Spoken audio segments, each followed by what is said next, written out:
Gagawa-gawa sila ng mali. Si Sara nagbanta. Pagkatapos ayaw maimbestiga. Harassment ang tawag nila. Yan ano yung ginawa nilang pagbabanta sa ating Pangulo. Di ba? Palampasin na lang yung kanyang masasamang ginawa. Kasi pag inimbestiga, sinobpena, mga kababayan yung mga dokumento, ang tawag nila harassment. Ganon ka-entitled mga kababayan yung mga Duterte. Pwede na nilang gawing lahat, pati yung AJK. Pero pag inimbestiga, kidnapping na, harassment na. Saan ka pulutin na ganyan mga kababayan ng mga argumento? Nagpapabiktim na, sila na yung hinaharas.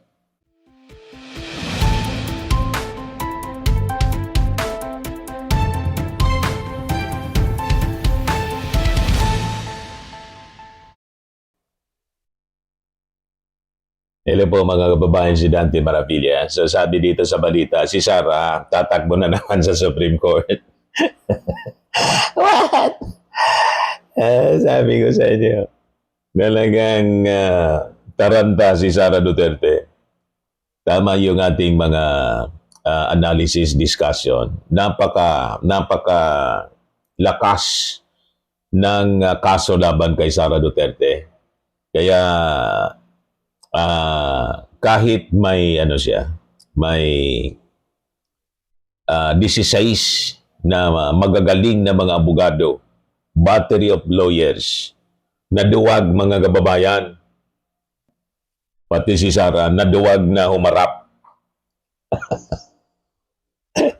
Puro palusot lang ang ginagawa. Hindi nila kayang i-engage ang mga ebidensya. Kaya technicalities na naman siguro yung plano. At yung mga dalawang abogado ni Sara, nagpa-press con kahapon, si Atty. Sison saka si Michael Pua. Na imbis sagutin sa harap ng congressional hearing ng Justice Panel, pinili nila na magpa-press con para i-accuse yung panel na unconstitutional niya. Yung ginagawa na ninyo, unconstitutional, kasi nagkakanda kayo ng mini trial. Nagakuha ng palusot na naman mga kababayan para makaiwas. Ayan ang sabi dito sa balita ng Philippine Star. Sara Duterte camp eyeing to take impeachment to Supreme Court anyo. Yan Katigan ulit kaya sila ng Supreme Court?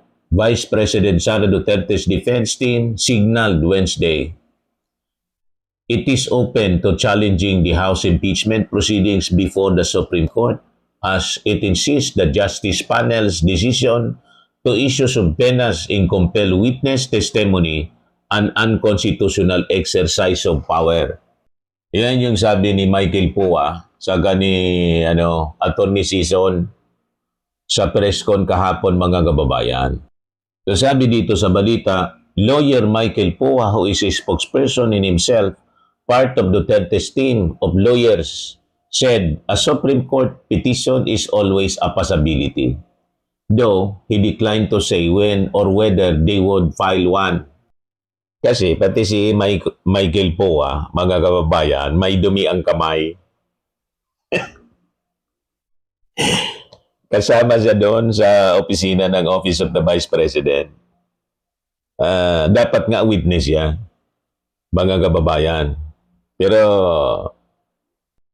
sinama sa defense team ni Sara Duterte, non-reading mga kababayan ng Congress, ni panel member Terry Ridon, pamamaraan para hindi maipatawag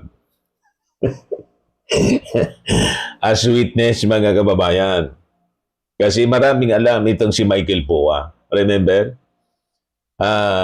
Kasama siya sa inimbestiga ng Committee on Good Governance ni Joel Chua. Hindi po hindi makasagot ng diretso, puro pag-iwas. Iwas pusit. Yun ang mga ginagawa nila.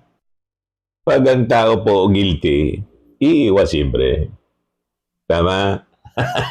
Ganon lang yun. Kasi pag hindi ka guilty, engage mo ng harap-harapan. So sabi dito, yet Poa himself said he would comply with the subpoena the committee issued for his testimony today as former spokesperson of the Department of Education under Duterte's leadership. Sabi niya, our job as lawyers is to protect the client in the rights of the client against harassment in all of these kinds of things. Harassment? Walang harassment, mga kababayan. False accusation. Mahilig sila na mag-akusa ng kung ano-ano. Tinatanong lang, harassment na. Di ba? Kahit yung SDO, si Acosta, nanginginig siya para palabasin na iniipit, inaharas. Walang harassment. Kaya sabi ni Jinky Luistro, bakit ka niya nanginginig? Bakit ka niya natatakot? Hindi naman niya ako nagtataas ng boses. Nagsisinungaling kasi. Ano? Sa Costa, ano po ba ang nararamdaman nyo? Of course, I'm concerned about you. Ano po yun? Nanginginig po, ma'am. Nanginginig siya. Hindi man tinatanong lang. Sa nanginginig, ano pong nararamdaman nyo? Hindi naman po ako sumisigaw. Kasi po, Mahilig sila gumawa-gawa ng kwento. Harassment daw. Si Pukoy Villamin, Ah, si Grace Piatos po. Kasi Grace po, Piatos. si Sir La Chica po ang nasa ground po. Siya po ang nagpipirma. Nag-base na lang po ako sa sinaol. Binalik niya sa akin na acknowledgement receipt po, ma'am. Pero ma'am, I hope Tawag pa sa kanya, ma'am. Kung sinasabi niyong ginawa ni Colonel Chica, yun po'y trabaho niyo as a special dispersing officer. Yes, ma'am. Pero may utos po ang aking boss, ma'am. Boss niya si Sarah. Kay Sir La Chica, ma'am. Ngayon mga statement na gano'n ni Michael Poa na harassment. Walang harassment. Para yung akusasyon nila, mga kababayan sa ating gobyerno, sa ating Pangulo, na kidnapping, kinidnap daw si Digong. False accusation. Walang kidnapping kay Digong. Dito din, walang harassment na ginagawa yung Congress. Tinatanong sila, dapat sagutin nila ng maayos. Tama? Kasi yung nakataya dito, yung pundo ng bayan. Yung pagtatanong sa kanila, mga kababayan, tinatrato nila ng harassment. Ayan, ang hilig nilang gumawa-gawa ng kwento. Our job as lawyers is to protect the clients in the rights of the clients against harassment in all of these kinds of things. And right now, what we are saying is that it's always a possibility.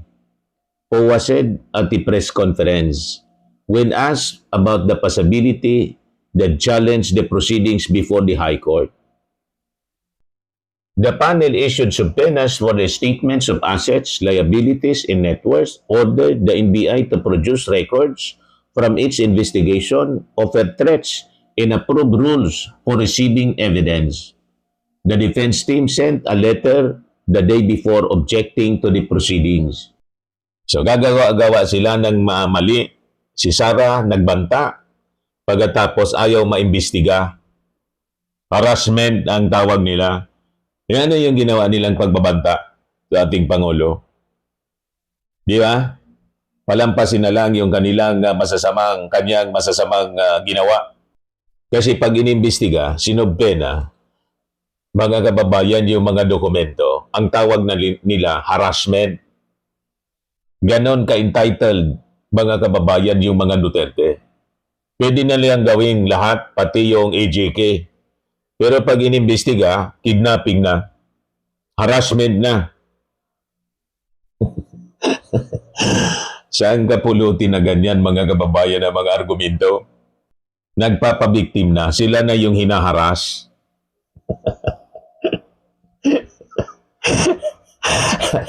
Yung mali na yung ating gobyerno na nag-iimbestiga. Di ba, mga kababayan? Tapos, sabi, ang constitutional daw, ang ginagawa ng Congress, yung authority to investigate sa isang impeachment case at mag-file ng impeachment. Sa Congress po yon. Di ba? Napakalinaw. Yan ang sabi dito, constitutionally, the House has the exclusive power to initiate impeachment. But only the Senate can try and decide the case, issuing subpoenas, examining witnesses, and compelling the production of documents, Duterte's lawyer said, are incidents of trial, and the committee has no authority to conduct one. Walang trial na ginagawa po. Hearing yon kasi ni-require ng Supreme Court kasi nagpetisyon kayo. Di ba? Yan ang sinasabi dito ni Atty. Sheila Cesar. However, with due respect, the Constitution vests the authority and power to conduct trial solely in the Senate. And this is clear and explicit in Section 3, Paragraph 6, Article 11 of the 1987 Constitution, which, as you know, states that it is the Senate that shall have the sole power to try and decide all cases of impeachment. The Constitution is thus clear, and it is only the Senate that can conduct trial in all cases of impeachment. Ang tanong natin, bakit hindi ninyo yan sinabi personally? Dapat nag-attend kayo with Sara Duterte para nailagay yan on record. Ang ginawa ninyo, press con. Para may rebuttal doon sa inyong mga argumento. Iniiwasan ninyong engage yung bakit natatakot kayo? Di ba mga magagaling kayong abogado? Bakit umiwas kayo to engage the Congress with Sara na maisog? Doon sana ninyo yon sinabi, hindi sa press con para nasagot kayo ng maayos. Malinaw na pag-iwas, mga kababayan. But, pasasaat masusukol kayo kahit gaanong iwas ninyo. And the proceedings will continue with or without your presence. Ang importante doon, on records, binigyan kayo ng pagkakataon, in-invite kayo, that's on record, para wala na kayong rason. Yung una, sabi ninyo, hindi kayo binigyan, sabi ni Sara, ng due process kasi mabilis yung pagpirma. Inakyat agad sa Senado for trial. Hindi daw binigyan. Technical nila. Kaya sabi po ni political analyst Ronald Llamas, when Congress impeached Sara last year, she went to the Supreme Court saying she was not given due process. Her side was not heard. Now Congress is hearing new impeached raps versus her. Sara was asked to attend to air her side. Ayaw. Bias daw. Puro palusot. Ano ang hatol ninyo?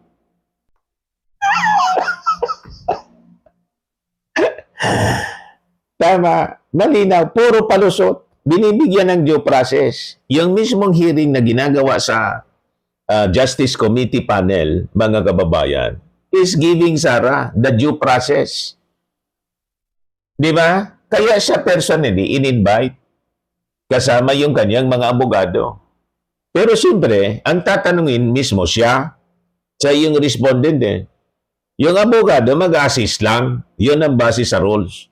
Doon sila natatakot kasi sigurado mahuhuli sa bibig si Sara.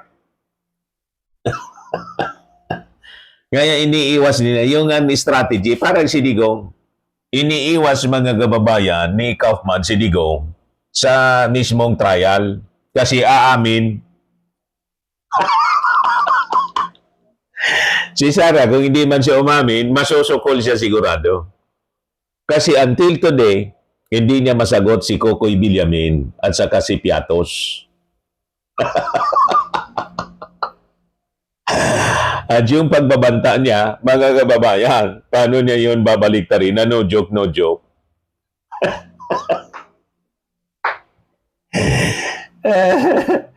O, di ba po, mga kababayan?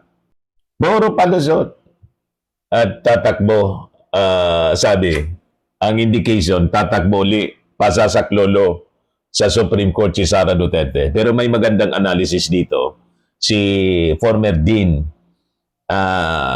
Mel Santamaria, mga kababayan. Maganda yung advice, mga kababayan, ni former Far Eastern University Law Dean Mel Santamaria. Pakinggan po ninyo. Yan, sa interview ng Visionary News, mga kababayan. Pero if you ask me, dapat siyang umattend. Alam mo, sinasabi ng iba, Pinky, it's a numbers game. So parang sigurado namang matatalo Si sila Pinky, at iaakit with yan yung sa ating nag-interview. Korte Suprema. Pero what's the reason? What's the purpose? Anong halaga ng pag-attend niya? Tatlong bagay. Okay. Legal, PR, at practical. Yung legal, kung hindi ka attend at magpa-participate, anong kay mo para umakyat? Sasabihin ng Korte Correct. Suprema, ano sinasabi mo? Hindi ka naman umattend eh.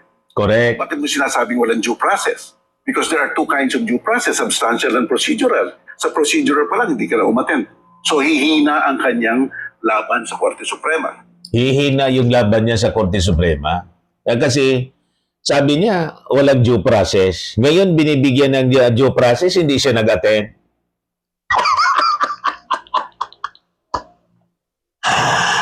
Saan na pupunta? Bakit pa siya papaboran ng Supreme Court na itong ginagawa ng Congress, mga kababayan, ng Justice Panel, dito mismo, consequences ng petition nila sa Supreme Court na dapat bigyan ng due process, the right to be heard, binigyan ng due process, the right to be heard, in-invite si Sara. Pero dapat si Sara, hindi yung abogado lang. Kumbaga, si Sara at yung mga abogado. Pero hindi basta pwedeng magsalita yung mga abogado. Ang mga abogado, mag-assist lang kay Sara Duterte para walang self-incrimination. Ang magsasalita mismo, mga kababayan, si Sara mismo. Takot na takot, mga kababayan, humarap. Kasi kahit may assistance ng abogado, si Sara Duterte, kung ang sinasabi niya kasinungalingang, mabubuko at mabubuko, kaya umiiwas siya. PR. Well, basta umattend siya doon, he is talking to the people. At he could maintain that, that angle of, this is just a political persecution on me. Pwede niya talagang i-continue yung narrative na yon. Yan yung PR side. Pero yung practical side, remember, this is a dress rehearsal sa Senate. Dito nyo makikita yung mga witnesses na ipepresent rin sa Senate. But at a lower stake environment. So pwede siya mag-liberal ng konti siya. Kahit ano, pwede niyang gawin. Pwede siya maging uncautious sa pag-attend niya dyan. At makikita niya ngayon kung anong kakulangan nila at kung ano ang kalakasan nila. Pero kung hindi siya attend doon, if you will not take the risk, walang mangyayari. So, legal, practical, at saka PR, iyon ang advantage niya. No? Kaya pag mahirap na paboran na siya, kahit marami sa mga nandun, mahalata na. Karamihan sa mga justices, appointee ni Digong, mahalata na masyado. Sana anya lulugar. Di ba? Kaya ginagawa yung hearing ng Congress purposely to comply with the Supreme Court ruling dahil sa konsekwensya yon ng petition nila. Di ba po? Ito pa, pakinggan ninyo, mga kababayan. Hindi pwede yun. Kasi ang clarificatory question on a personal note, maaaring hindi alam ng abogado.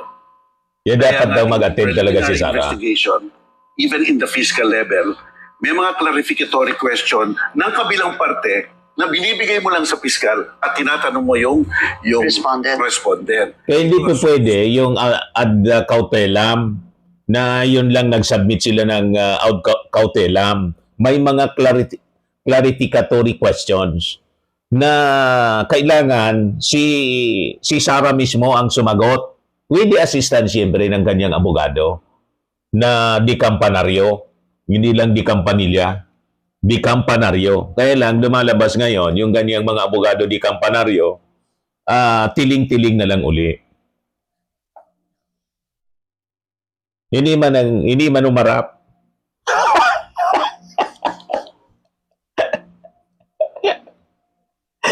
Hindi na di kampanilya, tiling-tiling na lang.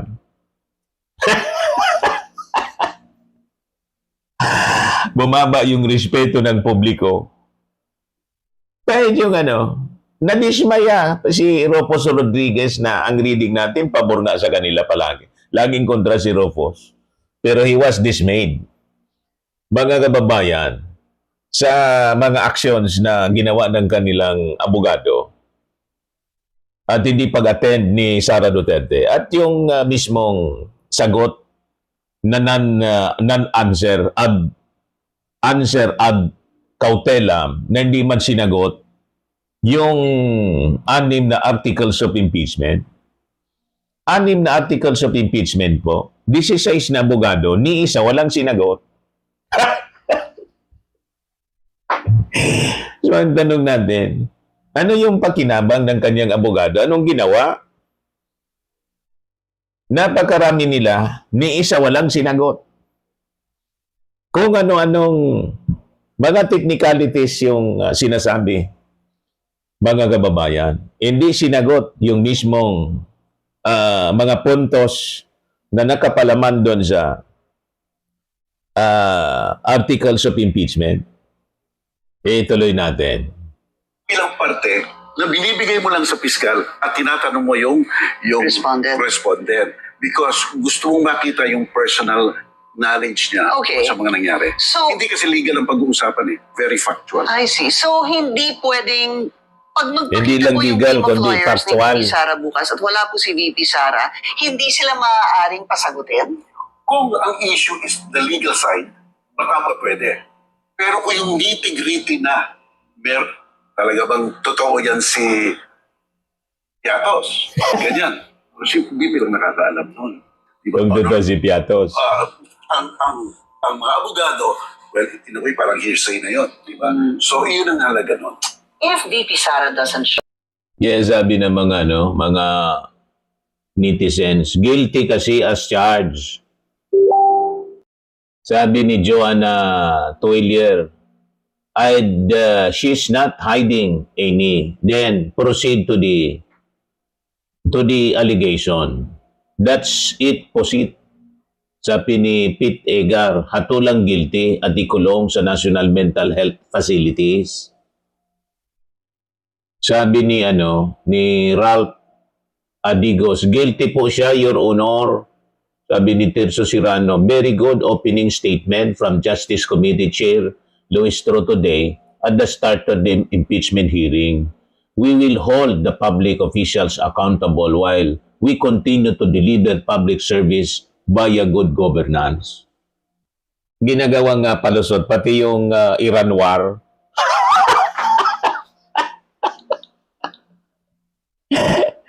Para hindi sagutin yung mga akusasyon, yung pagbabanta at paglustay ng confidential funds, ginamit pati yung krisis na shield. Puro palusot, mga kababayan.